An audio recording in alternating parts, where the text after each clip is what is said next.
Welcome to the Advanced Tutorial. This tutorial is designed for experienced Feather users. We'll dive deeper into Feather's advanced features, combining multiple 3D drawing techniques to create larger scale works. Rather than explaining every function in detail, we'll move at a fast pace. So stay focused and follow along. If you're completely new to Feather, we recommend watching the basic tutorial first. Or, if you're still getting used to Feather, the practice series is a great way to train with different topics. Alright, let's get started. This tutorial has 3 chapters and is divided into 5 parts in total. The first chapter is Basic Composition, where we develop ideas and sketch them in 3D. The second chapter is the Working Stage, divided into 3 parts: sketching a submarine, designing a creature, and creating a background. The third chapter is Finishing, where we add effects and set up lighting to finalize the artwork beautifully. And this is the final artwork: a tiny submarine exploring the depths of creativity, encountering an unknown life form. Inside the sub are our beloved mascots, Lighty and Azealia, venturing into the unknown. We wanted to create a story that reflects the creative journey with Feather, diving deeper into imagination and artistic exploration. When we think of depth, the deep sea naturally comes to mind. Though it feels close to us on Earth, it's as mysterious and uncharted as outer space. In this world, we'll place 3D objects freely, bringing our imagination to life. Okay, let's start with a thumbnail sketch. Before jumping straight into 3D, organizing ideas in 2D first can really help with the process. You don't need to overthink it, but try focusing on the first composition you'll see when opening the note. The submarine acts as the observer, discovering a mysterious deep-sea creature, and everything is set within the vast, unknown depths of the ocean.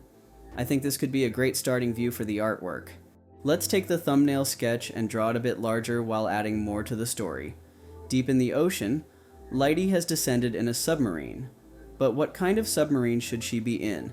Since she prefers something light rather than being fully equipped for everything, a small personal submersible seems like the perfect fit.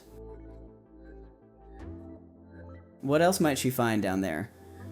The deep sea is full of mysteries, making it hard to choose. A shipwreck feels more like background.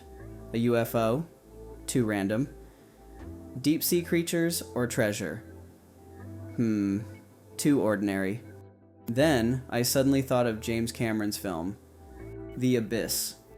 The contrast between the extreme environment of the deep sea and the beauty of an alien life form left a lasting impression on me. It's one of my favorites. Let's design a deep sea creature with that kind of mystery.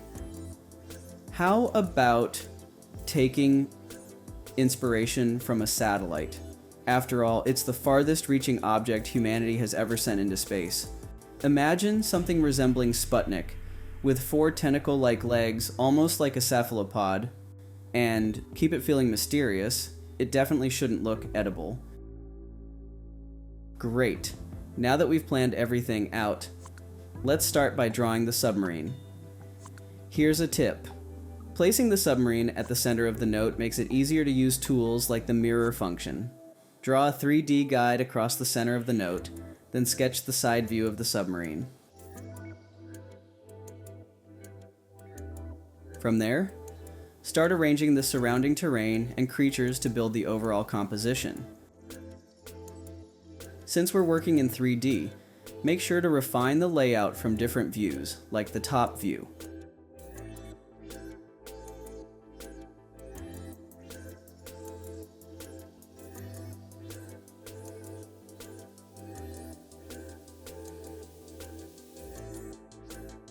Next, let's set the scale.